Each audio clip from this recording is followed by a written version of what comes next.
Bienvenidos al Rolo Reyes Podcast. El día de hoy tenemos a la invitada especial Pili Victoria, mental coach y psicóloga deportiva. Ella se dedica a entrenar atletas de todas las edades. El episodio consistió en un entrenamiento bastante intenso, muy divertido y con toda sinceridad a mí Pili me sorprendió por el aguante que tiene. Aparte iba platicando entre los ejercicios, cosa que no es común y no es fácil de hacer.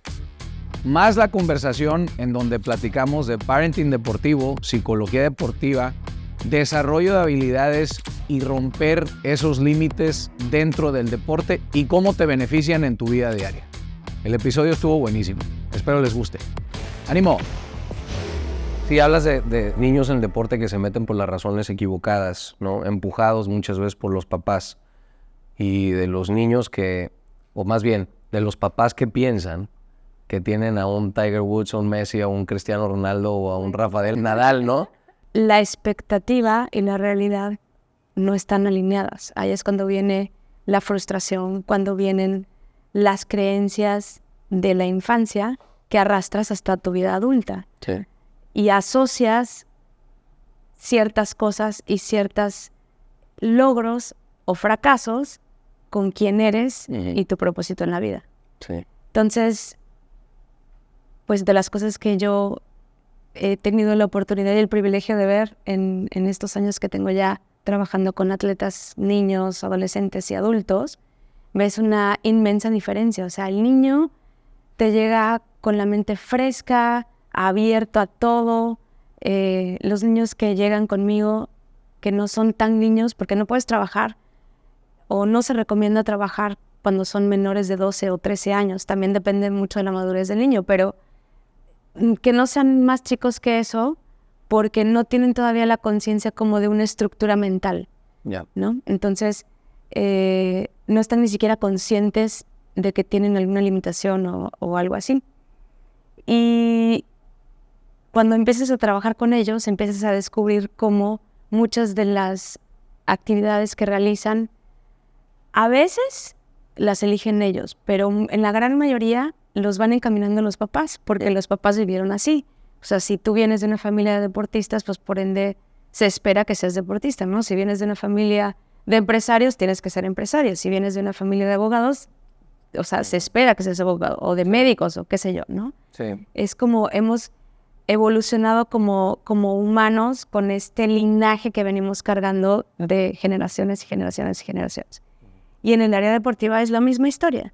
Nada más que en el deporte se reflejan, como hablábamos hace rato, a nivel físico, a nivel mental y a nivel emocional, todo, y se expande y crece contigo a tu vida adulta y lo llevas a tu empresa y lo llevas incluso a la clase de pareja que eliges para el futuro, al cómo eres tú como papá o mamá, ¿no? Y si repites la historia o si tu historia fue tan cagante que dices ahora quiero ser lo opuesto y resulta que eres lo opuesto y sin querer queriendo acabas siendo exactamente lo mismo, porque pues sabemos que los opuestos, ¿no? Todos los extremos llevan siempre a algo no necesariamente positivo, sino tiene que haber como una estructura y un balance. Lo que te decía yo del niño es qué pasa cuando el niño empieza a asociar estos logros o estos éxitos y con su valía. Hay una respuesta de los papás o del entrenador, ¿no? Porque también el entrenador, no nada más los papás se ven reflejados con pues yo soy el papá del campeón, ¿no? O sea, Sí. es ese que ganó el oro, ese es mi hijo, ¿no? O huevo, ese es mi hijo, ese es mi chamaco, ¿no? Y sin querer, pues el niño se da cuenta. Claro. Entonces dice, güey, o sea, esto hace a mi papá feliz, pues lo tengo que hacer. Entonces cuando llegas a una edad, por ejemplo, hay disciplinas como la gimnasia olímpica, donde el crecimiento físico, la evolución y la adolescencia, que implica cambios físicos, es tan precisa la disciplina. Imagínate hacer todo lo que hacen arriba de una viga que mide 10 centímetros de ancho y de repente tu cuerpo cambia. Entonces resulta que tus brazos ya están más largos. Entonces ya pesas diferente. Entonces lo que te salía antes ya no te sale ahorita. Y entonces pues antes eras pura medalla de oro y resulta que ahorita no llegas ni al bronce. Y entonces pues ya también te cambió la cadera o la fuerza de los brazos, ya no eres tan elástica ni tan versátil. Y entonces de ser la campeona, pues te vas quedando y volteas y entonces los papás pues ya tienen a lo mejor en el hijo que sigue, ¿no? Porque entonces el hijo que sigue, que es el chiquito, es el que empieza a ganar las de oro. Ya. Y entonces ¿dónde quedé yo? Y así vas por la vida, ¿no? Sí. Entonces...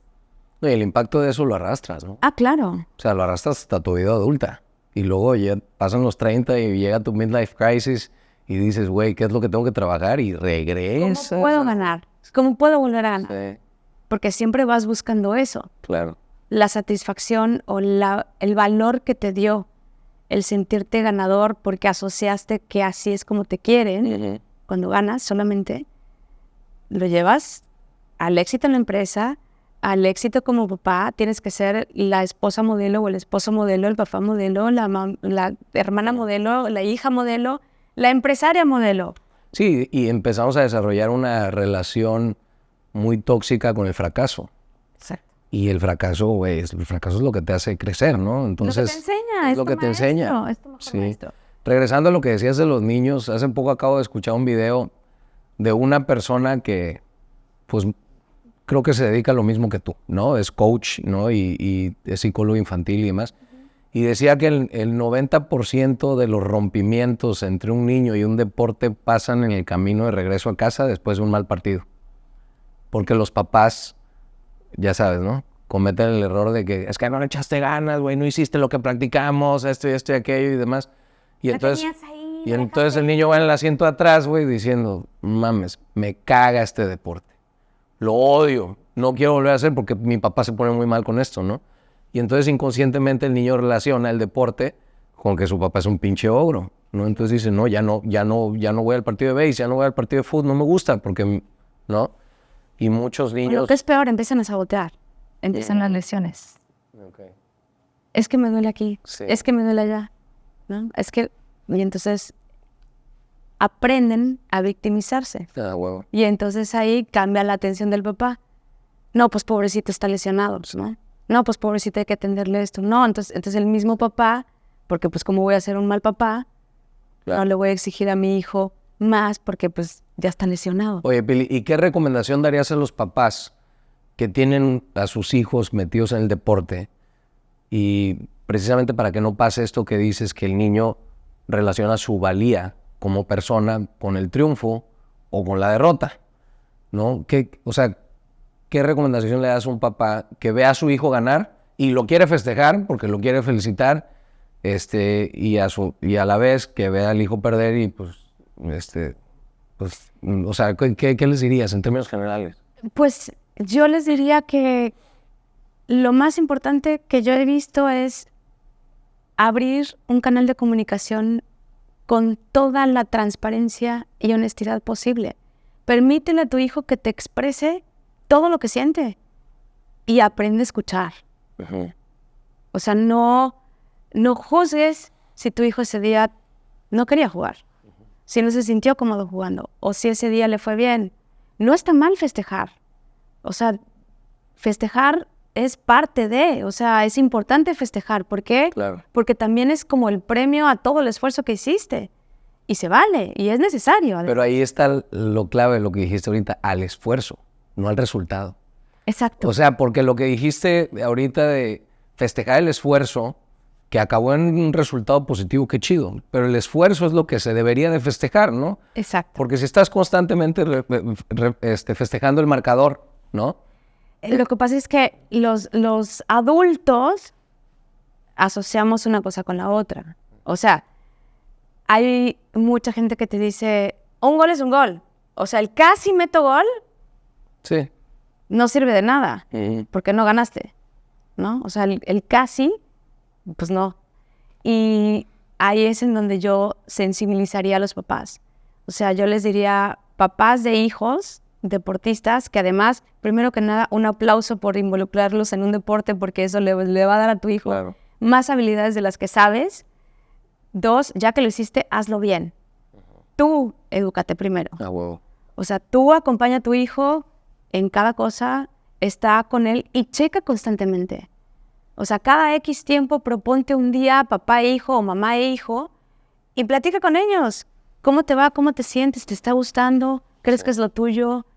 ¿Dónde crees que necesitamos trabajar más? ¿Cómo puedo yo ayudarte a ti? Siempre preguntándole al niño. El niño sabe lo que quiere.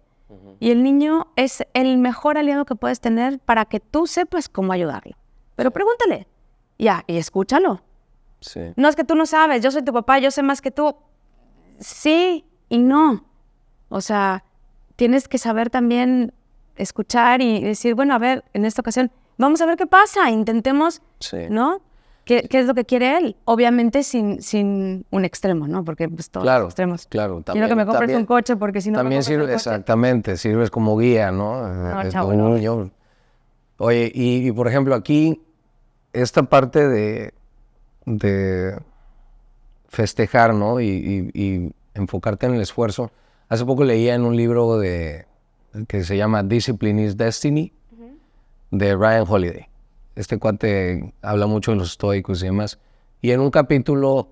Soy fan de los estoicos. Pues es que, güey, está súper aplicable a la vida, a todo, vaya, pero también a los atletas, ¿no? Y a lo que viven los atletas. A todo. Lo saben los guerreros. Sí. Y al final los atletas son guerreros. No, y los líderes más cabrones hoy en día del mundo de eso leen filosofía del estoicismo en específico, ¿no? Pero decía esta parte del libro una pregunta, pero diste lo mejor de ti, en forma de pregunta, ¿no? Y creo que esa es una pregunta que debe ir en cada interacción con nuestros hijos, ¿no? ¿Diste lo mejor de ti? Sí. ¿No? Si la respuesta es sí, felicidades. Si la respuesta es no, ¿por qué no? O sea, ¿Cómo estarías seguro de que sí? Yo te pregunto a ti. Bueno, eso se ve, se siente. Cuando una persona da lo mejor de sí, deja la piel, ¿no? Y ahora, una cosa es que haya llegado con esta motivación para dar lo mejor de sí, y otra cosa es que no, y ahí entra lo que tú dices. Pues no siempre vas a dar lo mejor de ti. Lo importante es investigar el por qué, ¿no? Rascarle de que, oye, ¿por qué llegó completamente desmotivado a un partido? Puede ser una razón de 2 horas antes, o puede ser algo más profundo. ¿Qué será que ya le está perdiendo el amor, ya no le está gustando, lo estoy alejando yo del deporte? ¿Qué estoy haciendo mal para que mi chavo no venga motivado a sus partidos de fútbol, ¿no? Ojo, también tener mucho en cuenta que no es nada más responsabilidad del papá o la mamá el cómo el hijo se va a sentir o no. O sea, también acuérdate que somos seres individuales y únicos y cada uno trae sus propias chambas que desarrollar en la vida. Entonces, ¿diste lo mejor de ti hoy? O sea, lo mejor de ti ayer era un 120%, pero lo mejor de ti hoy es un 30%, ¿no? O sea, ¿por qué? No importa, pero diste lo mejor de ti hoy. Eso es todo. Sí. Ahí es en donde sí puedes tú darte cuenta y puedes permitirle al niño volviendo a lo que yo te decía, este canal de apertura y honestidad. Porque los niños mi hermana dice, son pequeños terroristas, porque son tan inteligentes que te toman la medida así. O sea, un niño aprende a contestarte, sí, papá, sí, di lo mejor de mí, con los ojos cerrados, viendo la caricatura. ¿Cómo sabes que te está diciendo? Sí. Es automático. Sí, no, aquí es en el entendido de que tú viste, Él ¿no? sabe que mi papá necesita escuchar esto para él irse tranquilo y sentirse bien. Son súper inteligentes. Sí, sin duda. Sí, entonces, yo insisto, el que tiene que trabajar más es el papá para generar esta conciencia y esta sensibilidad de poder percibir qué es lo que está pasando con su hijo. Esta interacción, esta conexión intrahumana, interhumana, entre padres e hijos, no nada más está por ADN, también la trabajas. Claro. Conoce a quién trajiste al mundo, pero tienes que estar abierto a conocerlo. Yo, ¿qué te diría? Algo, y quiero platicarte una anécdota de una de las atletas paralímpicas que conocí, que te comenté hace rato que es de Estados Unidos, y ella me decía, lo chistoso es que no sé ni por qué estoy aquí. Yo le decía, ¿cómo? Me dice, sí. O sea, hace unos años yo estaba en una guerra, luego quedé en silla de ruedas, luego pasé por cáncer, empecé a jugar tenis de mesa porque pues me invitaron y pues como que eso me distraía, pero no sé nada, o sea, tiene nada que empecé a jugar, o sea, no sé ni cómo clasifiqué, ni cómo llegué. O sea, cuando me di cuenta estaba yo en Panamericanos y yo decía, ¿como por? O sea, no entendía. Dice, entonces estoy consciente que yo no sé por qué estoy aquí.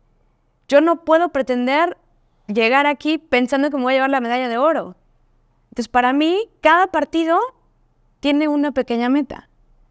En este partido que voy a jugar con la número 1 de mi categoría, quiero solamente ganarle 4 puntos. Me va a dejar 3-0, porque en tenis de mesa se cuenta parecido al tenis, porque es por sets, pero los sets no se cuentan como 15-0, 30-0, 40-0, sino por puntos. 1, 2, 3, 4, 5, hasta el 11, con diferencia de 2. Si llegan a 10-10, sube a 12. Siempre tiene que haber diferencia de 2. Sí. Y ese es un set. Okay. Entonces tienes que ganar 3 de 5 sets. Así fueron los Parapanamericanos. Okay. Entonces ella me decía, no me importa que me deje 3-0 en sets, pero que yo diga, le gané 4 puntos. Oh, okay. ¿Ok? Con esta otra que ya jugué antes, con que le gane yo un set y me voy 3-1, feliz. Un set, porque sé que puedo ganarle un set. Y esas son mis pequeñas metas y mis pequeños logros, y me siento feliz. Sí. Ese día que yo la vi y que platicamos, y me regaló este momento mágico, así lo considero yo, me dijo, hoy me siento feliz. Y hoy soy una ganadora, porque hoy logré el propósito que tenía para los 2 partidos que jugué. Qué chingón mindset, ¿no? Porque normalmente la gente va en un mindset de todo o nada. Exactamente. ¿No? Y bueno, pues una persona que llega a estos niveles y que llega con este mindset de, güey, si le gano 4 puntos yo me voy feliz, no es común, ¿estás de acuerdo? O sea, no, pero es un poco, cuando me preguntas cuál sería mi recomendación, yo te diría, 1, ábrete a la comunicación transparente y honesta con tu hijo, de ida y vuelta. 2, empieza a poner metas alcanzables y logrables para tu hijo, dependiendo de sus capacidades, sus cualidades y sus ganas de ese día. Siéntate con él antes de un partido. ¿Cuál va a ser nuestra meta del día de hoy? ¿Qué objetivo te vas a poner el día de hoy? No tiene que ver con números. Porque además, si haces o practicas un deporte en donde es trabajo en equipo, no todo depende de ti. claro. ¿Qué sí depende de ti? ¿Qué sí puedes Exacto. controlar tú? ¿Qué sí controlas? Exacto. Que eso es lo que, regresando al tema de los estoicos, ¿no? Es la parte más central del estoicismo, aprender a identificar lo que está en tu control y lo que no, ¿no? Exactamente. Sí. Esa sería mi recomendación. Siéntate con él todo el tiempo, habla con él todo el tiempo y pequeños logros. Claro. ¿Qué vamos a festejar hoy? ¿Qué hay que lograr para festejar hoy? Y si no se logra, ¿qué pasó? ¿Cómo te sentiste? ¿Qué crees? Yo a mis atletas les hago 2 preguntas, después de cada partido, 2 preguntas que para mí son trascendentales, que suenan casi igual, pero son muy diferentes. 1, ¿qué hiciste que si no hubieras hecho, hubieras logrado tu objetivo? ¿Y qué no hiciste que si sí hubieras hecho, hubieras logrado tu objetivo? En cuestión de relación padres e hijos, yo le agregaría una tercera. ¿Qué podemos hacer a partir de esto, juntos, para que en el próximo partido logres lo que tú quieres lograr? ¿Cómo puedo yo ayudarte o apoyarte o estar contigo?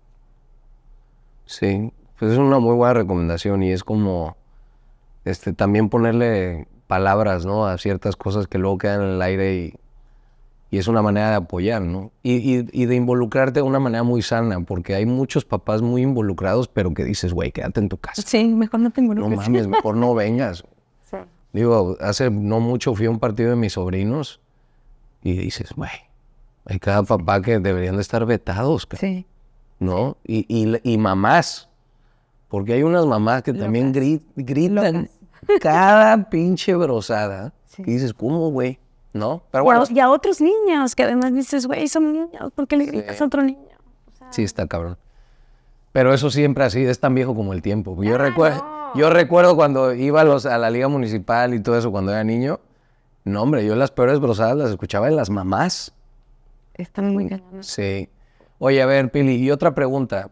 ¿Qué tanto empuja un papá? Y esta casi que es más personal, ¿no? O sea, porque me encuentro en esta situación, digo, mi hijo tiene 5 años, está chico también, sé que las cosas cambiarán, lo que le gusta ahorita puede evolucionar, ¿no? Pero de repente me topo con resistencia de que no quiero el fútbol, no quiero el fútbol. Y va y se la pasa poca madre, ¿no? O sea, sé que va y se la va a pasar poca madre, ¿no? Pero cada vez que le pregunto es, no quiero. También tiene una característica que es muy de casa. Es un huevonazo. O sea, le encanta estar aquí, ¿no? No es un niño que quiera salir a cada rato. A diferencia de mi hija. Mi hija sí te señala la puerta y dice, vámonos, ¿no? Pero, ¿qué tanto empuja un papá de que, no, es que tienes que ir al fútbol? Es que vamos a ir al fútbol. Tienes el compromiso de ir al fútbol. Porque siento que hay una delgada línea entre, pues no vayas, no pasa nada, ¿no? Que ese es un extremo para mí, ¿no? De que no hay pedo, no vayas, no hagas nada. Porque pues, si mi hijo fuera, pues estaría estudiando. O sea, entonces no hace nada, pues, tampoco está bien. Sí. Y por otro lado, tienes que ir porque, ¿no? Y hacer las cosas muy a huevo, ¿no? Que también pues vas a generar una resistencia en el niño. Entonces, ¿cuál es ese sweet spot para los papás? De decir, empujo, pero tampoco al grado de que ya fricciono y destruyo la relación conmigo. No destruyo, pero la desgasto, ¿no? Tú eres hijo también. Uh-huh. ¿Alguna vez tuviste un momento de fricción con tu papá cuando eras niño? Ok. Sí. ¿Qué te hubiera gustado que fuera diferente? Uh-huh. La verdad es que, por ejemplo, para el deporte en específico, creo que no llegué a tener esa fricción. Por supuesto que él se metía. El deporte, acuérdate que es... El reflejo, ¿no? Ajá. Sí. Como haces algo, haces todo. Sí. Sí, a mí lo que me cuenta mi mamá es que yo a esa edad me valía madres. Sí. Me valía madres y no quería ir al fútbol. O sea, iba al fútbol y me ponía a recoger pendejadas y así. O sea, no me involucraba en el partido a los 5 años. Okay. Conforme fui creciendo, me fui metiendo, me fue gustando y ya fui metiendo carrocería y como que me fui apasionando, ¿no? O sea, con el... Pero ahí yo creo que tenía más que ver con otras cosas que con el fútbol, sino con el tema de la competitividad, con el tema... Sí. Sí, igual y pudo haber sido no necesariamente fútbol, sino otro deporte. Lo que sea. Sí. Taekwondo, no sé. Yo o sea, digo, porque de repente... Y el papá que te diga que no se frustra, te miente, ¿no? O sea, eso es parte de la paternidad. ¿no? Exactamente. Porque el darte cuenta... Por eso yo te preguntaba a ti, o sea, todos hemos sido hijos, todos tenemos temas con nuestros papás, con nuestras mamás, y todos tratamos de componer esos temas con nuestros propios hijos o nuestras propias hijas. Y creo que lo que yo he visto que es lo más importante es reconocer que todos somos diferentes. Tus papás traen una carga y una vida y un pasado que no es el que tú tuviste y que no es el que está teniendo tu hijo. Entonces, yo haría lo mismo que te dije, o sea, hablar con él. Sí, hay que empujar. Hace rato yo estaba tomando un poco la iniciativa de hablarte un poco de lo que son los valores. Para mí es como cuando yo abro una sesión con una persona, especialmente, curiosamente, se da más en la parte profesional o laboral. Cuando tú empiezas un proceso de coaching ejecutivo, lo primero que tú le pides a la persona, porque quien te lo pide normalmente son los líderes o los mandos medios altos. Y tú les preguntas cuáles son los valores de la empresa. Así es. Y si tú agarras a alguien, que justo tuve una sesión, un proceso con una persona que es dueña de esa empresa. Yo le preguntaba, ¿cuáles son los valores de tu empresa? Me dice, espérame, creo que los tengo aquí. Es más, los tengo aquí en una presentación. No. Dímelos. Creo que son 8. A ver, la puntualidad, la disciplina. Y yo me la quedé viendo y le dije, tú eres el dueño. ¿Cómo esperas que los demás Exactamente. Sí. Entonces, si tú estás formando a un niño, ¿qué valores quieres que el niño tenga para el resto de su vida? Sí. Los valores, entiéndase como las reglas del juego, los criterios que va a tener el niño, con los filtros con los que él va a medir lo correcto de lo incorrecto a lo largo de su vida. Y bajo los parámetros bajo los cuales toma decisiones. Exactamente. ¿No? Sus criterios. Es como un framework. Exactamente. De esto no te salgas, güey. Si no entra con los valores, no se empata, no se alinea, no lo hagas. Y no tiene que ser ni bueno ni malo. O sea, no juzgues. ¿Por qué? Porque a lo mejor para otra persona los funciona. Los valores son distintos. Exactamente. Pero para ti, todo tiene que estar alineado. Sí. Tu vida personal, como lo dijiste, se tiene que regir bajo esos valores, que se aplican igual en tu deporte, que se aplican igual en tu empresa, que se aplican igual en tu paternidad, que se aplican igual con tus amistades y con la gente con la que te rodeas. Todo va en base a eso. De acuerdo. Si tú eres una persona que para ti la puntualidad es fundamental en la vida, difícilmente vas a poderte llevar bien con alguien que no es puntual. Con un amigo que llega tarde. Que todos tenemos ese amigo incómodo que siempre, ya voy para allá, se está metiendo a bañar. Y en 30 minutos. Hijo de tu, ¿no? Ajá. Y dices, güey, o sea, mi tiempo, hoy en día ya sabemos que el tiempo es el recurso más valioso de una persona. Sí, cuando le rascas ese valor, ¿no? Por poner el ejemplo de la puntualidad, ¿no? ¿Qué valoras en realidad? Es el respeto, ¿no? O sea, como que ráscale. Hay un valor macro que rige ese valor, ¿no? La puntualidad es el reflejo del exactamente. De la otra persona. No, a ver, esto que dices es padrísimo y yo recuerdo que el año pasado tuve una plática con una persona de los instructores que estaban en el bootcamp que hice y nos decía, establezcan sus valores. O sea, ¿por qué consideran tan importante que una empresa tenga valores pero que tu familia no, güey? ¿Cuáles son los valores bajo los cuales quieres que tu núcleo se rija?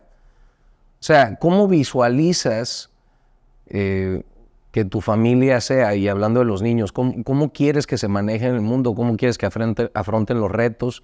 ¿Qué quieres que hagan, güey? ¿No? ¿Quieres que sean personas íntegras, que sean personas valientes? Que, pues, güey, establécelo y pongan sus valores familiares, ¿no? Así como los personales, y como bien dices tú, tiene que haber un hilo conductor entre los valores de tu empresa, los valores de tu familia, porque es complicado, ¿no? Llegar y vivir con determinados valores, ¿no? Y algo que también tiene que haber es, y más enfocado en la parte de empresa, ¿no? Que aplica para también familia, pero tiene que haber una congruencia entre esos valores. O sea, en la parte de la cultura de la empresa, tú no puedes decir que eres una persona, o una empresa, perdón, preocupada y que procura un tema social cuando a tus empleados los tratas de la chingada. ¿Sabes que la palabra preocupación no existe? ¿Por qué? Porque está formado de un prefijo que es ocuparse. O sea, ocuparte antes de. Okay. No te puedes ocupar de algo antes de que suceda. Ya. Entonces, ocúpate. Okay. No te preocupes. Ocúpate. Bueno, pues ahí está, más a mi favor. O sea, no puedes decir... O sea, si tú dices que eres una persona con una integridad, ¿no? Y que te ocupas en temas sociales, pues tiene que haber una congruencia en cómo te comportas a la interna, ¿no? Claro. Pues así mismo los valores que establezcas en la familia, ¿no? Y yo recuerdo en una dinámica que hicimos acá, que establecimos los valores familiares, estuvo bien padre porque pues te pones en un ejercicio muy a conciencia, ¿no? Y es un trabajo profundo y es un trabajo también intelectual, ¿no? De decir, ¿qué quiero para mis hijos? ¿Qué quiero para mi familia y demás?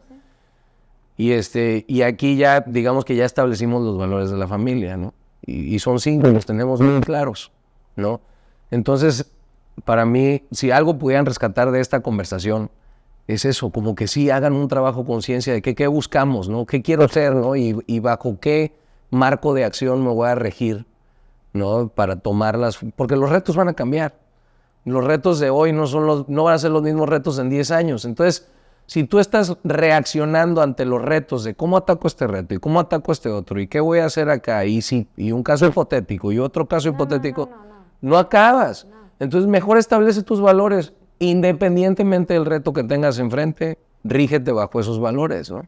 Y a los niños es la misma historia. O sea, tu pregunta de hace rato de dónde está ese sweet spot entre qué tanto empujo y qué tanto no empujo, sí. Es eso. Tú tienes como valor la constancia. Yo te doy a elegir. En esta casa todos practicamos un deporte porque el deporte es parte esencial y vital del sistema familiar que tenemos aquí. El que tú quieras. Mínimo 3 veces a la semana. El que tú quieras, elígelo. O por lo menos así yo lo tengo en mi casa. Y esas son mis reglas. Dije, y mis hijos lo saben. El día que tú te salgas de esta casa, seas independiente, puedes cambiar los valores que tú quieras, puedes vivir como tú quieras, te llevas lo que te sirvió, lo que no te sirvió lo cambias, lo modificas, como sea.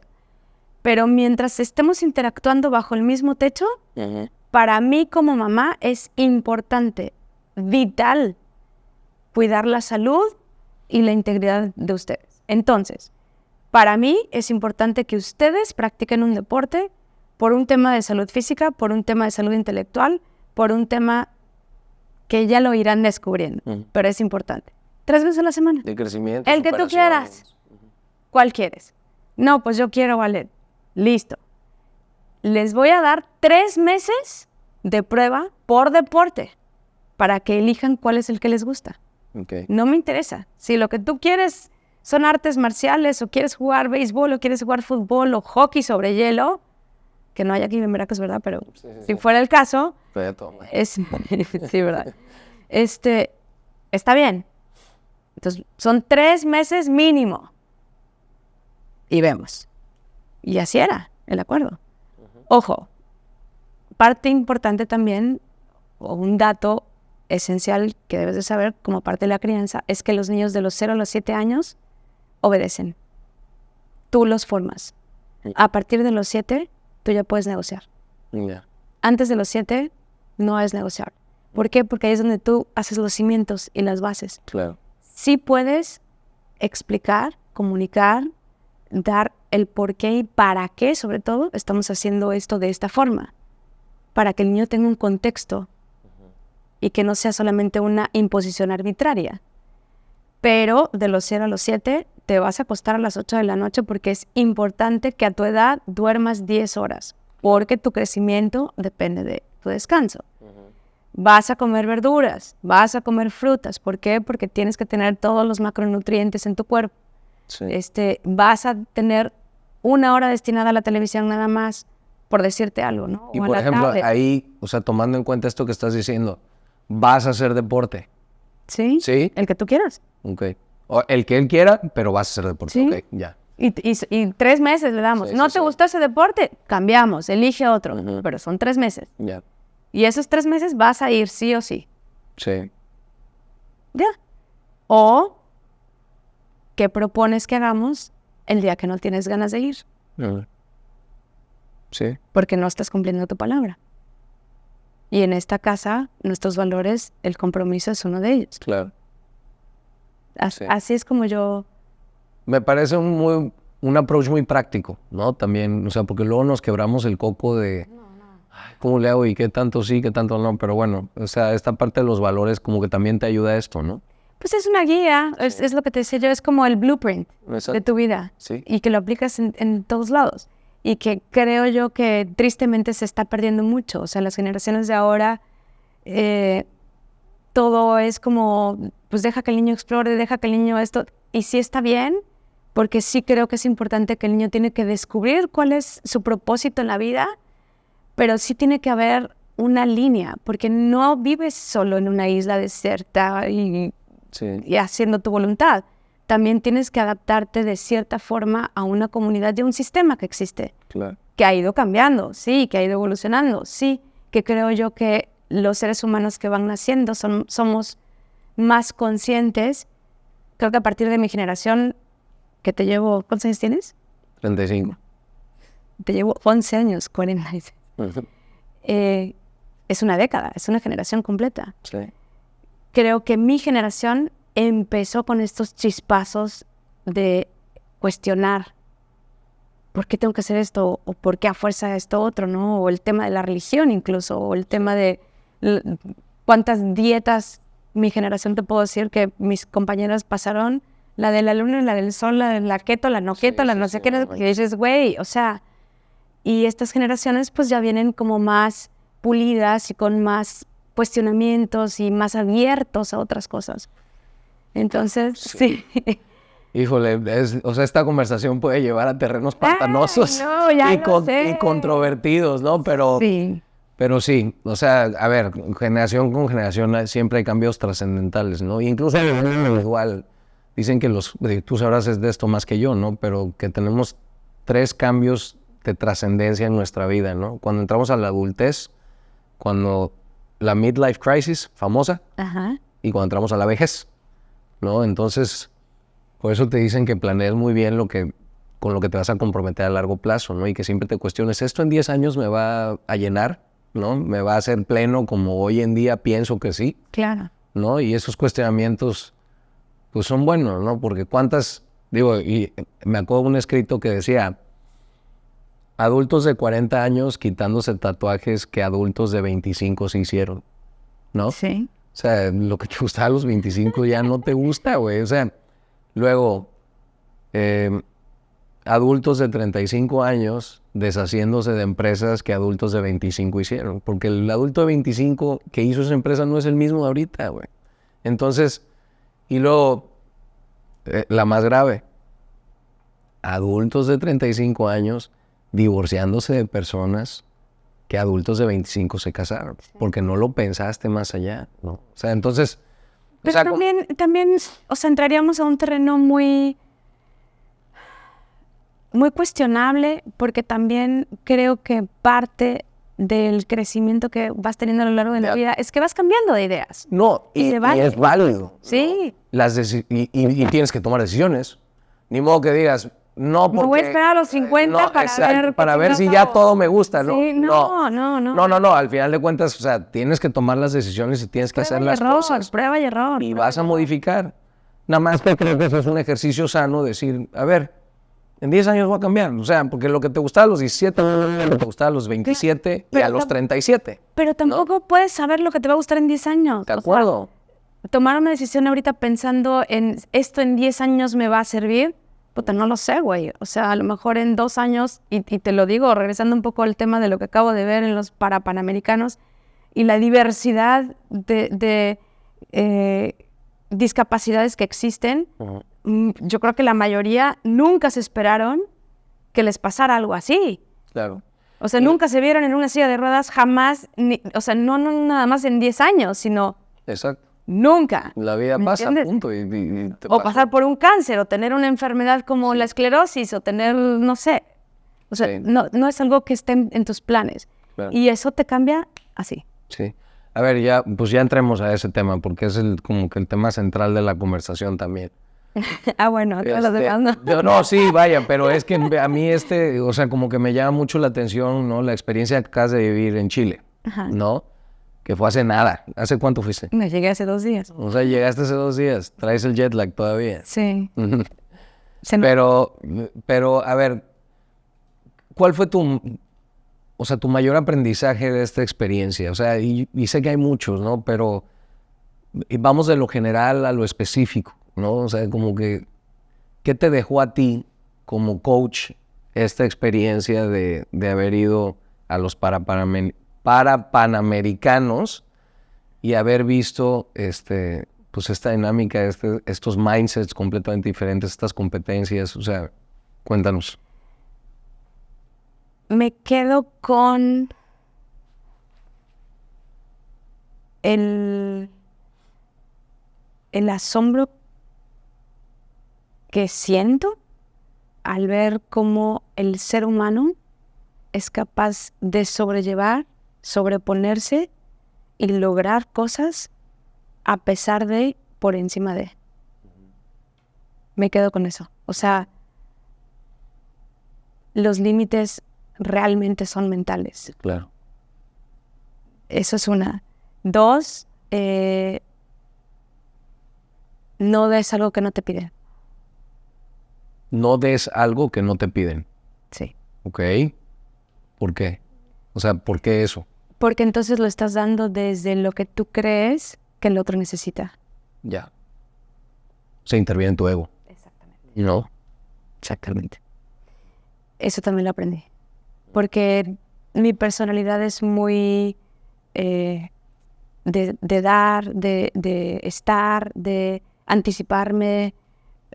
Un poco parte de lo que fue mi chamba en el pasado era siempre estar como pendiente de las necesidades de todos y estar un paso adelante, siempre. Pero a la hora de que esto lo llevas a la práctica psicológica o al coaching o al acompañamiento, ahí no puedes ir un paso adelante.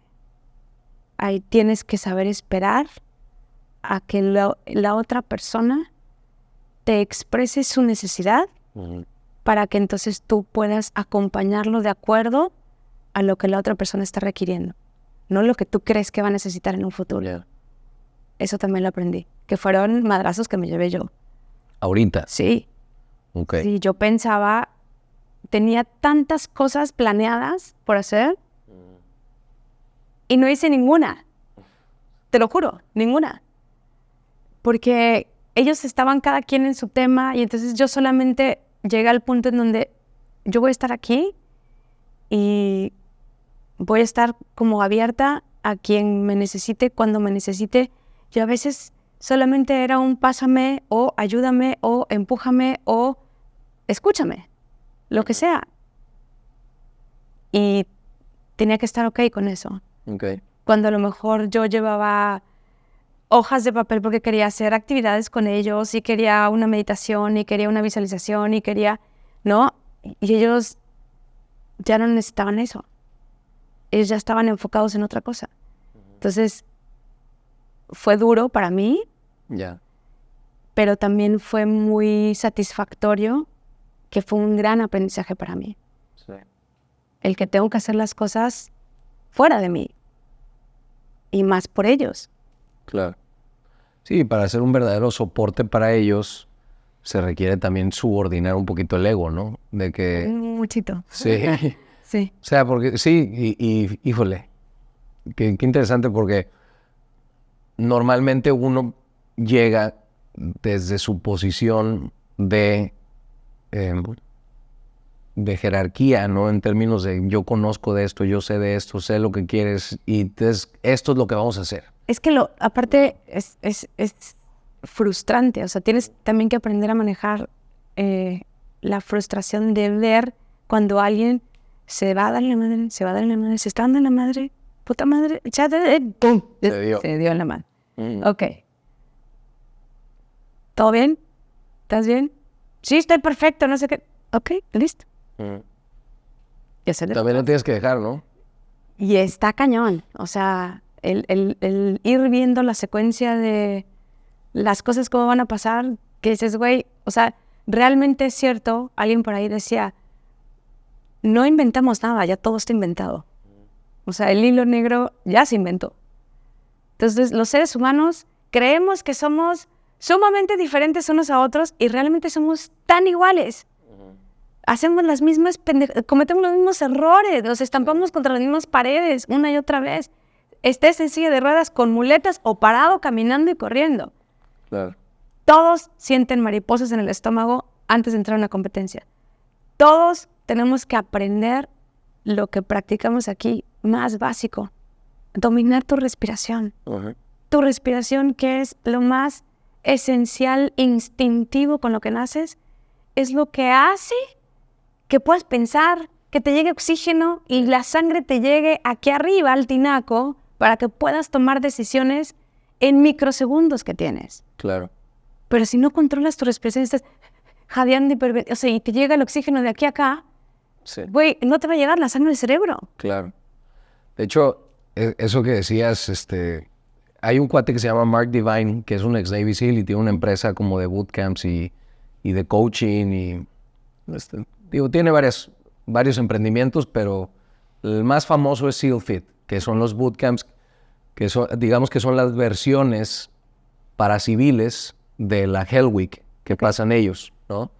Yo quiero eso. Está buenísimo, neta. Y este cuate habla de 4 pilares de la fortaleza mental y que todos están correlacionados, pero que el más importante es el control de la respiración. Sin duda. Tú no puedes pretender ser fuerte mentalmente si no sabes controlar la respiración.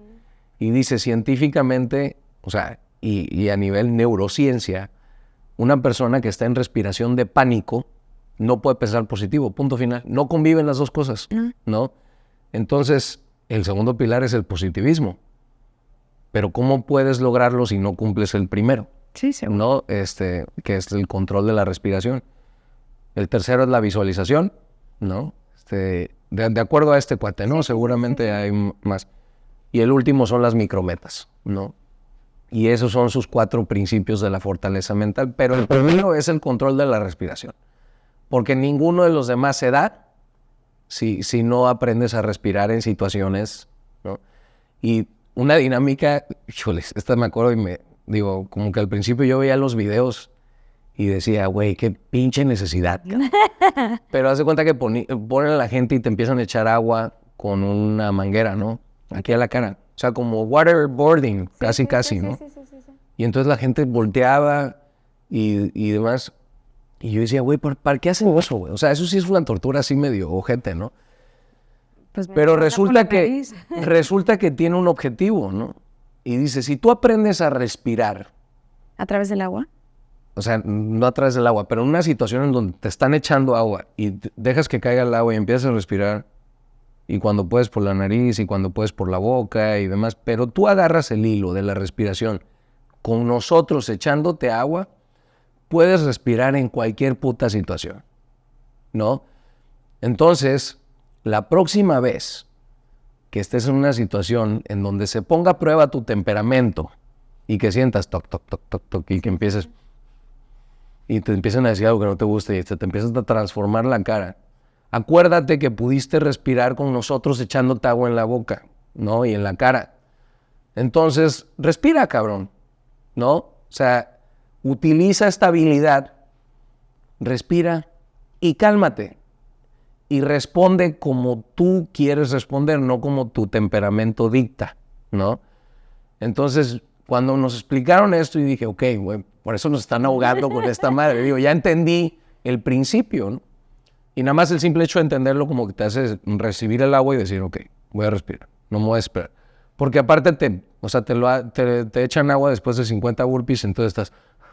y te vienen a echar agua. Más oxígeno se supone. No, y entonces en ese momento tienes que aprender a respirar. Entonces sí, la importancia de la respiración, híjole, güey. O sea, para todo, ¿no?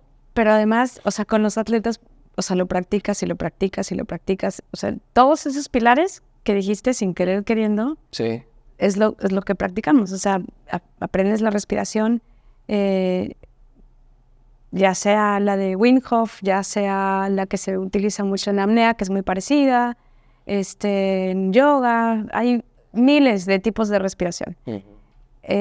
Lo más importante es aprender a inhalar y tener más oxígeno que dióxido de carbono. Uh-huh. Y para eso puedes practicar también otro tipo de respiraciones en donde aprendes a tener tolerancia a la saturación de dióxido de carbono. Okay. Y funcionas con menor oxígeno. Yeah. Pero eso ya es como un nivel un poco más avanzado. Hay una respiración que nos enseñaron que se llama el double clutch, que haz de cuenta que en un descanso uh-huh. tú haces una inhalación muy fuerte y larga, así. Uh-huh. O sea, al final haces otra y luego tu exhalación es lenta, pero más larga que las 2 inhalaciones, sí. ¿no? Y entonces lo que te dice es eliminar dióxido de carbono y lo que te ayuda es cuando estás entre ejercicios con la frecuencia cardíaca así muy a tope, para bajar o estabilizar la frecuencia cardíaca, te dicen usa el double clutch, ¿no? De 3 a 5 debes de hacer. Ajá. Y con eso debes estabilizar. A mí me ha jalado un chingo y yo decía, güey, ¿cómo no puedo hacer esas 2 inhalaciones cuando estoy jadeando? O sea, ¿me explico? Sí. Pero sí puedes. Sí. Es un tema de acá, o sea. Es practicar. Es practicar. Todo lo sistematizas o lo vuelves un hábito si lo practicas. Sí. Porque no es algo que sepas. No. Son conceptos nuevos y todo requiere una práctica. O sea, nadie que juega tenis nació con la raqueta en la mano jugando tenis. O sea, tuvo que ir a entrenamientos y romperse la madre. Pero, o sea, yo veía a mis atletas con los que practiqué respiraciones, con los que vimos visualizaciones, con los que hicimos por escrito cuáles eran los objetivos, y los ves ahí y los ves cómo están así y dices... Sí. Loco. Y lo que practicamos, exacto, qué pedo. O sea, ¿no? Y con muchos manejo también incluso mantras, que les llamamos anclajes, que se escriben, por ejemplo, cosas en los brazos, o la gente que corre, que lleva, pues, un anclaje, Sí. que es un símbolo, Yeah. que lo tienen incluso los más top. O sea, Rafa Nadal, esa manía de sacarse el calzón, Era eso. es un anclaje. Ok. O sea, él lo hace cada vez que está en una situación comprometedora, eso lo regresa a su centro, a su balance. Michael Jordan dice que él en los partidos clave siempre se pone su short con el que empezó a jugar en la universidad, porque eso le recuerda, y cuando está estresado o lo que sea, se hace así y lo ve, porque eso le recuerda de dónde viene y que es solo un juego. Sí. Entonces le quita mucho estrés de encima. Claro. Porque ya a esos niveles ya tienes patrocinadores, entrenadores y todo el mundo que te está respirando en la nuca, ¿no? Entonces tienes que ganar, porque tienes que ganar, ¿no? Sí. Entonces ya eso le quita lo divertido. Y él se recuerda constantemente que es un juego. Y eso lo calma, ¿no? Sí. Entonces, pues sí, el tema de la respiración es un gran tema ahí en Oye, Pili, los Paralímpicos. Tú has entrenado atletas en total uso de sus capacidades y atletas con discapacidades. ¿Qué diferencia principal notas desde un punto de vista psicológico, en el mindset de uno de otro? ¿Hay, digamos que un común denominador en ciertas diferencias o depende mucho de la persona independientemente de que tenga una discapacidad o no? La diferencia principal sería que la gente con discapacidad aprendió de manera instintiva a sobrellevar los retos por la discapacidad que tiene. Okay. Y a explotar o potenciar otras habilidades para compensar su discapacidad. Esa sería como la diferencia que yo te diría a grosso modo, ¿no? O sea, hay como cosas más específicas, pero ya también depende mucho de la discapacidad. Como un denominador, un atleta de alto rendimiento, estoy llegando casi a la conclusión, porque no me gustan las verdades absolutas, okay. De que naces. ¿Naces? Naces con eso. O sea, Chingo. Es de verdad increíble cuando tú hablas con un atleta de alto rendimiento, el cómo procesa la vida. Eso que platicábamos hace rato de las cajitas, de cómo separan una cosa de la otra, así son. Tú hablas con ellos y, oye, es que, no sé, la novia lo dejó, o el amigo le peleó, no sé qué. Ah, sí, ok, bueno, pero ahorita voy a entrenar porque voy a competir. Oye, ¿pero qué no te importa? Es que no... No, sí, pero en este momento no hay nada que pueda yo hacer. Dices... Y lo traen. O sea, he tenido casos de atletas chavos que han pasado por separación de sus papás, o lo que sea, y hay hermanos, y uno de los hermanos está en duelo, en drama, sufriendo, y este güey, que es atleta... Está ahí, y los papás preocupados de que es que esto le puede afectar en su desempeño, ¿no? ¿No? En sus entrenamientos, y hablas con él y te dice, pues no hay nada que pueda hacer.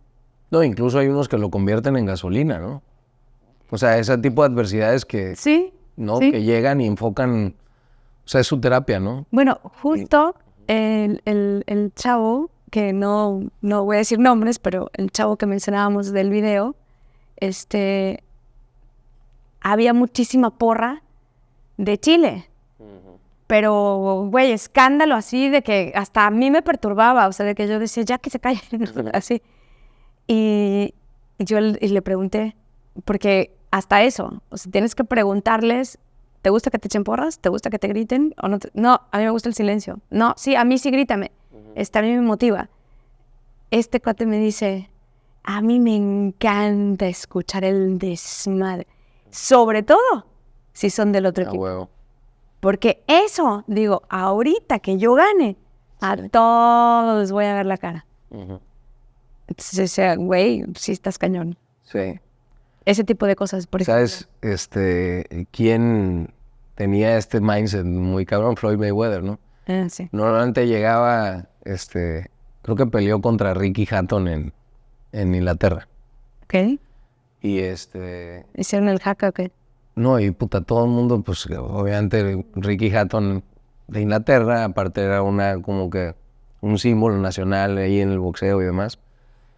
Y tú ves en la caminata de Floyd Mayweather, de los vestidores al ring, y todo el mundo gritándole, y el vato con una sonrisa así, pero auténtica, ¿no? De que, venga, ahorita les voy a madrear a su campeón, ¿no? Sí. Entonces, o sea, digo, aparte este cuate se sentía muy cómodo con sus pinches habilidades, ¿no? O sea, eso también te da esa seguridad, ¿no?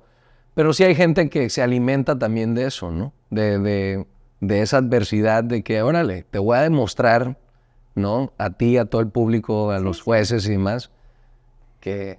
Pero tienes que tener, o sea, no todo el mundo está seteado así. No. Es lo que te digo. O sea, yo he llegado a la conclusión, por lo que he visto, de que hay mentes que ya nacen así. Sí. O sea... Yo creo que, por ejemplo, aquí entra mucho también el dominio de la perspectiva, ¿no? O sea, hay gente muy buena para tener perspectivas originales o distintas de una misma situación, ¿no? Y tú y yo podemos estar viendo una situación o tener el mismo reto enfrente, sí, y tú pensar con respecto al reto de una manera y yo pensar de otra manera. O sea, ejemplo, yo tengo una lesión, ¿no? De que chingados, güey, tengo esguince de tobillo. Y decir, puta madre, güey, ya no voy a poder hacer nada, no mames, me faltan 3 meses para la competencia, ¿qué voy a hacer? Etcétera, etcétera. Y tú por tu lado decir, ¿qué puedo trabajar que de no haberla tenido no lo hubiera trabajado? ¿Me explico? Sí. Y eso o sea, aquí un ligero pushback con respecto al se nace. Para mí eso se desarrolla. Es una habilidad, ¿no? El pensar así, porque... Eso sí. O sea, esa habilidad de tener perspectivas estoicas con respecto a algo que tienes, es algo que puedes desarrollar con el tiempo, ¿no? Claro. Y luego voltear a ver 5 años atrás y decir, güey, yo era un flan, güey. Y flan en el sentido de que me quebrantaba con cualquier cosa, ¿no? Total. Y ahorita me considero una persona trabajada y que puede ver esto desde una perspectiva original, porque siempre hay de menos 3 o 4 perspectivas con respecto a una misma situación, ¿no? Claro, por supuesto. Y hay gente que no desarrolla esa habilidad, ¿no? Y entonces se van con la primera, con la más obvia, de que, ay, güey, te lesionaste, puta, pobrecito de ti, cabrón, ¿no? Ya valiste madre, ¿no? Sí, claro. Y esa es la más obvia, ¿no? O sea... Pero, o sea, yo a lo que me refería es como, tú seguramente conoces personas que nacen con cierto talento. Sí. O sea, hay gente que de verdad, o sea, no entrena en nada y el deporte que le pongas a hacer, puta gana, o sea... Sí. Y come fritos con refresco, pura comida chatarra y así, y está flaco y tiene cuadros, ¿no? Dices, güey, y el otro se está rompiendo la madre y no puede. O sea, yo sí siento, y creo que incluso esa discusión la hubo Messi versus Cristiano Ronaldo. Claro. Que uno nació... Es el ejemplo más, ¿no? Exactamente. Que uno nació con la habilidad y el otro, o con el talento, y el otro lo fue desarrollando. yo creo que ambas cosas se pueden y que puedes llegar al mismo objetivo, siempre y cuando tengas la convicción plena de que eso es lo que quieres. Sí, y aquí lo importante es que cuando encuentras este outlier que nace con talento y aparte es un pinche aferrado, no. ahí están los fueras de serie, ¿no? Tienes, exacto. O sea, ya la los gente... únicos es como Messi, que al final nació con talento, pero también lo trabajó. O sea, sí. es un vato que trabaja y trabaja y trabaja para seguir mejorando, ¿no? Exactamente. Pues por eso está donde está. Pero sí, o sea, sí, yo también coincido en que hay gente que nace con una predisposición a ser bueno en algo, ¿no? O sea, hay gente muy natural para correr, ¿no? Sí. Por ejemplo, yo tenía una creencia limitante antes de mi maratón y me la decía cada rato. Es que yo no soy corredor. Es que yo no nací para ser corredor. Es que mis fibras musculares tipo la chingada. Y inventaba pendeja y media que aparte están sustentadas, ¿no? Que las fibras de un tipo y lo del otro y demás. Y yo me convencía de que no. Hasta que dije, mira, nada más porque digo que no soy corredor, o sea, porque toda mi vida lo he dicho, voy a hacer un pinche maratón, ¿no? Y antes del maratón no había hecho ni una 5K, o sea, una carrera. Sí. Por supuesto había corrido 5K, cuando competía en el box me obligaban a correr 5K, pero no más, para no desgastar mi cuerpo de más. Sí. Y dije, güey, pues sí, puedo tener una predisposición a, igual y sería un mejor, ¿cómo se dicen los que hacen sprint? De atletismo. Ajá, no, igual sería mejor haciendo un sprint de 100 metros. Pero eso no quiere decir que no pueda desarrollar la habilidad y trabajar hacia ser un corredor de maratón, ¿no? Eso me dijeron a mí. Cuando me vieron hace como 20 años, trajeron a un cuate de España, en la Hugo Sánchez, que nos hizo pruebas a varios triatletas y te ponían, Garmin no existía, eran Polar, entonces la banda Polar, y te pesaba, te tomaba la glucosa y te mandaba a correr una vuelta a la pista, ¿no? Entonces primero creo que era tu 25%, 50%, 75% y a full, a vomitar. Y te pesaba para ver cuánto líquido perdías, te checaba para ver cuánta glucosa te bajaba, te hacía todo el análisis. Y al final también te veía la morfología de tu cuerpo. Y cuando me vio me dijo, es que yo no entiendo por qué tú quieres hacer distancias largas. Tu cuerpo está diseñado para ser de potencia. La forma de tus músculos son redondos. O sea, tú saltarías un montón, serías una sprintera máximo de 1000 metros. ¿Para qué quieres correr maratones? Y yo me la quedaba viendo y le decía, ok, entiendo lo que me estás queriendo decir, pero me gusta correr maratones. O sea, el rollo de irme peleando. Sí, o sea, no voy por conmigo podio, misma y de ir componiendo el mundo, ¿me entiendes? Sí. O sea, y de que me está doliendo esto, pero me vale madre, pero voy a seguir, pero antes muerta que salirme. Pero, o sea, todo este rollo mental de cosas que yo voy descubriendo de mí misma, que solo en una distancia larga lo logras, porque tienes que quebrarte para lograrlo, no me lo quita nadie. Claro. O sea, tú me estás pidiendo que yo me vaya por el camino fácil. Eso es lo que estoy entendiendo. Y me decía, bueno, tú puedes hacer lo que tú quieras, me dice. Yo estaba medio encabronado el tipo. Me dice, pero lo que sí te puedo decir es que una persona que está diseñada físicamente y anatómicamente de esta manera, lo va a hacer mucho más fácil y le va a costar mucho menos trabajo que a ti. Dije, está bien, si es el precio que hay que pagar, ya decidiré yo hasta dónde y hasta cuándo lo quiero seguir pagando. Bueno, a ver, y eso es un tema, digo, porque también me encanta y lo acabo de vivir este año que corrí el maratón, pero... ¿Cuál fue tu aprendizaje? Puta. Primero que nada, mis más altos respetos para los maratonistas. Sí. Está cabrón. O sea, sí es un deporte muy... O sea, hoy te respetas a ti mismo más porque ya eres maratonista. Sí.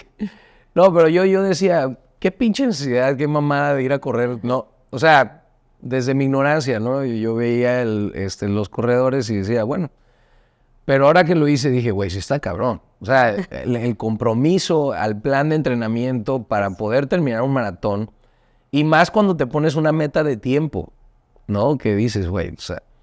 Pero bueno, regresando a esta parte y también rescatando un poco de lo que decíamos hace rato, de cómo te alimentas de los comentarios o de la gente que te dice lo que te dijeron a ti. Yo fui con 3 entrenadores distintos. Uno que me puso el programa de entrenamiento, que, digo, súper buen pedo, y la verdad es que me fue súper bien con él.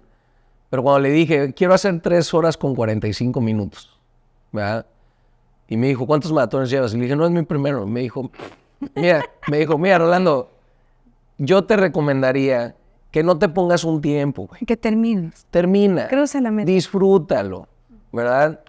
Güey, nadie le disfruta, la neta. Ajá. Y yo le dije, la neta no, güey. O sea, para disfrutar un poco, mejor no lo hago, cabrón. O sea, digo, de entrada ya le voy a sufrir. Termina en 3:45 o en 4 horas 10, ¿no? Le voy a sufrir. Segundo, si me voy a meter a esto, me voy a meter bien. Y sí quiero ponerme algo que me saque verdaderamente de mi zona de confort. Porque terminar un maratón, pues lo podría terminar en 5 horas, ¿no? Sí. Y pues no. Oye, respeto a quien lo termine en 5 horas. Sí, también. Pero bueno. Dirían los kenianos, tiene más esfuerzo el que aguanta 5 horas corriendo que nosotros que lo hacemos en 2 horas y media. 2 horas, ¿no? Sí. Oye, y tercero, no me conoces, cabrón. O sea, porque sí soy muy puto aferrado cuando se trata de estas cosas, ¿no? Ese fue el primero. Me dijo, bueno, súper cordial, pero también como que queriendo bajar mis expectativas. Yo creo que desde un punto de vista muy profesional, de decir, güey, es que no quiero que sea tu último maratón, güey, ¿no? O sea, como que si te vas a meter y yo le dije, por eso no te preocupes, ¿no? O sea, porque sí me lo llegó a comentar. Luego fui a hacerme una prueba de esfuerzo. Ok. Con un entrenador de español, ¿verdad? Desde que me subí a la caminadora, me dijo, ya he entendido qué tipo de corredor eres, pero obviamente en términos no tan positivos, ¿no? Ya, bueno, terminé la prueba de esfuerzo y le dije, mira, yo quiero hacer 3 horas 45. Me dice, ¿qué va? Olvídate de eso. Y dice, mira, de acuerdo a lo que me arroja ahorita, tú vas a hacer 4 horas con 17. Y le dije, güey, pero todavía falta un chingo para el maratón, o sea, no va a ser mañana, ¿no? Sí, pero no, porque tu cuerpo y tu glucosa y tu VO2 máximo y la chingada, ¿no? Que mi VO2 máximo estaba muy alto porque soy de este tipo de entrenamientos, ¿no? Sí. Putas, ahí sí salí encabronado. Y dije, güey, la chingada, va a ver, ¿no? Y entonces... como que y luego una tercera persona que me dijo, no mames, estás loco. Y luego antes de irme a San Diego, con los corredores hicieron una quiniela de que a ver cuánto creen que van a hacer, ¿no? La típica. Y solamente una persona dijo 3:45. Y los demás dijeron 4 horas, es su primer maratón, güey. O sea, le falta experiencia, igual y piensa que no. Bueno, pues hice 3 horas con 27, ¿no? Que hasta mis expectativas superé. Y yo iba pensando, cuando ya sentía los pinches calambres, yo iba pensando en la puta quiniela, en el coach que me dijo que eran 4 horas con 17 minutos y demás. Y dije, ni madres, güey. O sea, ni madres, ¿no? Y sí le sufrí los últimos 12 kilómetros. O sea, desde el kilómetro 28... La pared. Empecé de que, ay, cabrón. Pero en ese momento me dije, a eso veniste, cabrón. A eso veniste, ¿no? Decimos por ahí que un maratón es calentar 32 kilómetros para correr 10. Sí. Sin duda, ¿eh? No, y yo decía, puta, y aparte me habían recomendado, no comas nada que no hayas comido en una distancia larga previamente y que sepas que te cae bien. Ni madres, güey, yo en ese momento todo lo que se me aparecía lo agarraba. O sea, mi cuerpo me lo estaba pidiendo. Sí. Y aparte se me volvió una glucosa, entonces la última glucosa no la tenía, entonces agarré plátanos y miel de maple y sales y todo, o sea. Y sí fue una experiencia, ¿La volverías a hacer? Sí. Sí, voy por otro. No sé cuándo, pero sí quiero hacer otro.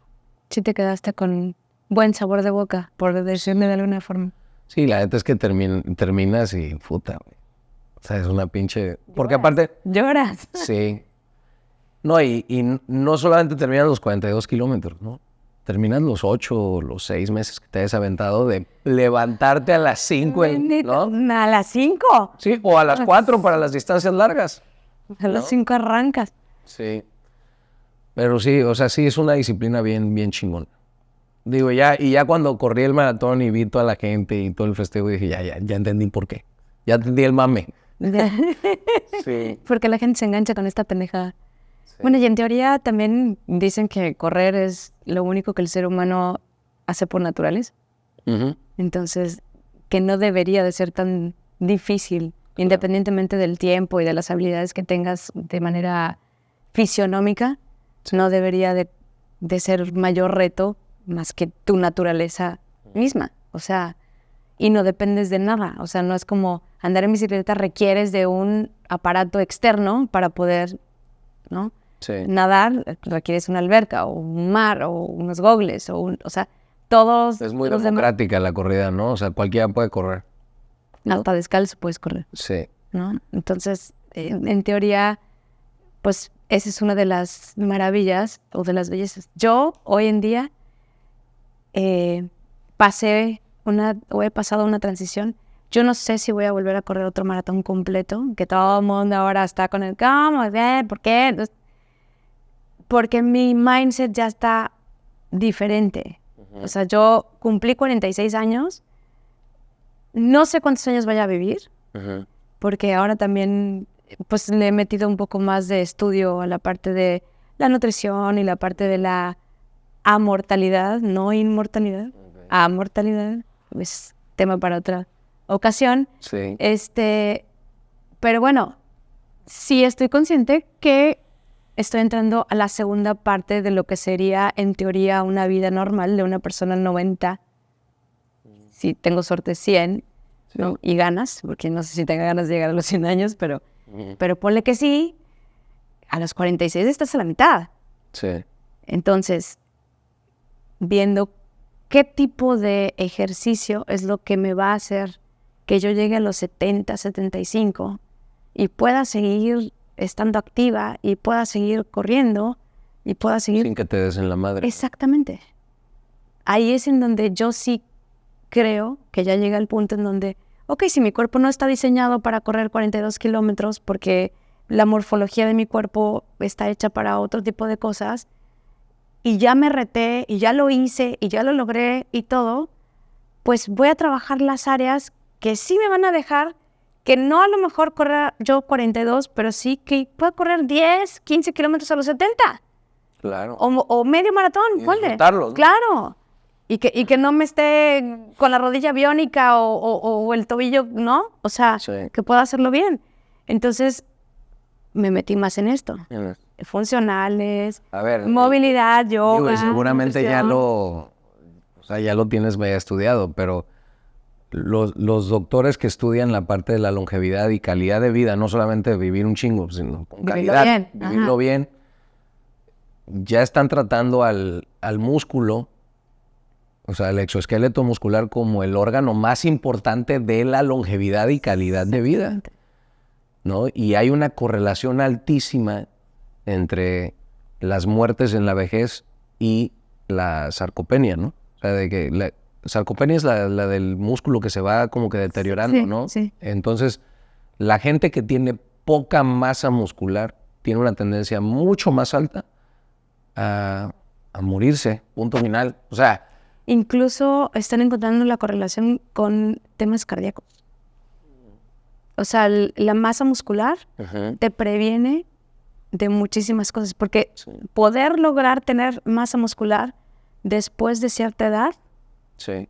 cuesta mucho más trabajo y requiere de otras cosas. Sí, aquí dicen que en estricto sentido, a partir de los 30, tienes sarcopenia. Más para abajo.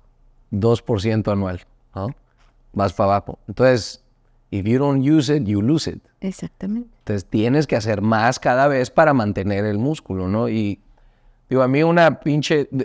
No sé si conozcas a este cuate Peter Attia. Es un doctor específicamente... salió en un documental con este cuate, el de Thor, Chris Hemsworth. Sí, Chris, ajá. Ajá. ¿Cuál de todas las disciplinas era él el encargado? ¿Del ayuno? No, era un doctor el que le anuncia que tiene tendencia al Alzheimer. Uno pelón. Sí. Ya. Bueno, tiene un libro que se llama Outlive, Okay. ¿no? The Science of... Estoy a la mitad de un episodio que tiene en YouTube. Ajá. En donde él habla de su infancia, que él creció en una granja, no sé qué, y que veía a los animales y que empieza con los estudios para las aseguradoras y se da cuenta que las aseguradoras tienen como la información básica, casi que te pueden predecir de qué te vas a morir y a qué edad. Sí. Y entonces él decide utilizarlo a la inversa. Yeah. ¿Cómo podemos prevenir que esa persona, investigar qué sustancias requiere tu cuerpo para prevenir que tengas pérdida de masa muscular? Bueno, pues dentro de esto que estudia, esto que estás diciendo, el vato ve una correlación muy alta entre la gente de la tercera edad y las caídas.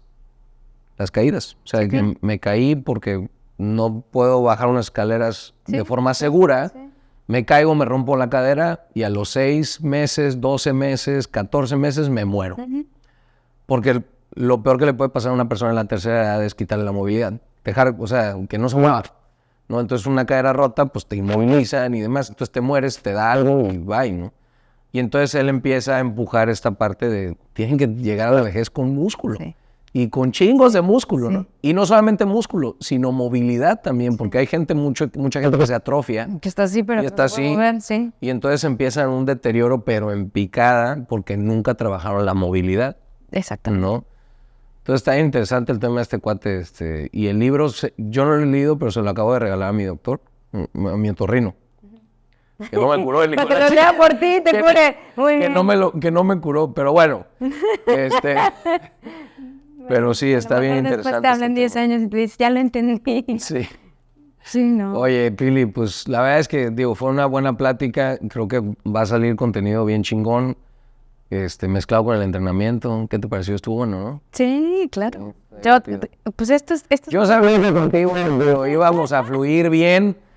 Porque tienes mucho tiempo haciendo esto y tú eres atleta, ¿no? Y... Te sorprendería que no tengo tanto tiempo haciendo esto. ¿Cuánto? ¿De funcionales? Ajá. Yo creo que empecé en la pandemia. Ok. O sea, fue más la necesidad. Ya. Y mira que me lo insistieron tantas veces. Muchas personas distintas me decían, es que tienes que empezar a hacer esto. Pero yo estaba metida en el triatlón. Ok. 100%. ¿Hacías triatlón? Sí, hice triatlón mucho tiempo y jugué tenis. Y he vivido en el deporte, crecí con papás deportistas. Entonces, y mis hijos son deportistas. Entonces ha sido como siempre en mi medio. Eso te iba a preguntar, ¿qué te llevó a ser coach, mental coach? Salirme de trabajar. Ok. Y tener un jefe que cuando salí me habló por teléfono y me dijo, prométeme que no vas a volver a ser empleada nunca en ninguna empresa y te vas a dedicar lo que realmente te apasiona, que es el deporte. Y yo le decía, pues es que no te puedo prometer eso porque no sé qué va a pasar. Prométemelo, por favor, porque ahí vas a ser feliz y ahí vas a encontrar tu lugar. Y no sabes cómo se lo agradezco. Porque empecé a explorar, fue cuando empecé a tomar la primera certificación, luego la segunda, luego la tercera, empecé a explorar, empecé a tener chavos y te empiezan a llegar de un lado, de otro, y así empiezas a darte cuenta de todo lo que el deporte implica, que es por lo que empezamos. Entonces, yo lo tenía que poner en práctica en mí. Por eso empiezo yo también a ponerlo en práctica en mí. ¿Qué tipos de deportes? Porque a cada quien le funciona algo diferente. ¿Qué tipo de deporte? ¿De qué manera? ¿Con qué frecuencia? No quiero dejar de correr porque me gusta. Del triatlón lo que me gusta es la corrida, curiosamente. Entonces lo quiero hacer, pero lo quiero hacer de una forma eficiente y que funcione a mi beneficio, no a mi desgaste. Entonces, ¿cómo lo puedo compensar? Entonces me metí a certificarme de maestra de yoga. Entonces empecé a practicar yoga y meditación y luego funcionales. Sí, te metiste en un rabbit hole. No, así, dije, a ver, y voy a intentar de todo y chingue su madre, a ver qué pega. y incluso también mi alimentación y mi suplementación y todo. Y entonces soy mi propio experimento. Uh-huh. Así empecé. Y luego, Y pues, luego lo empezaste a... con el permiso de mis hijos, ahí les va. Y pues Ahí ni te va a dar modo, lo que aprendí. les tocó nacer aquí y se joden. Y Chingón. pues creo que so far so good. Entonces, Tus felicidades. La verdad es que sí es digno de reconocerse porque un coach va mucho más allá de la parte física, ¿no? O sea, digo, tú lo tienes clarísimo. Y sí generas un impacto muy, muy profundo en la gente con la que trabajas, ¿no? No más allá del resultado de la competencia y demás. Es un tema... Un buen coach te puede potenciar así a niveles en todas las esferas de tu vida muy cabrones. pues un buen coach más bien te refleja a ti mismo para que tú encuentres cuáles son tus potencias y las explotes. Claro. El coach realmente no hace nada más que cuestionarte todo el tiempo. Todo el tiempo te va a cuestionar. Pero si no lo tienes es más complicado, ¿no? O sea, el coach ahí está, digo, puede ser como un espejo de que, oye, pero en realidad tiene que estar. Exacto. Y haciendo como un pequeño wrap-up en cuanto al deporte, la crianza y la parte profesional, yo te diría que hoy en día es cada vez más común el que la gente esté consciente que se necesita tener a alguien al lado, que vea las cosas desde afuera, que todo el tiempo te esté espejeando Sí. para que tú puedas voltear a ver ese reflejo y te cuestiones a ti mismo. ¿Esto es lo que quiero?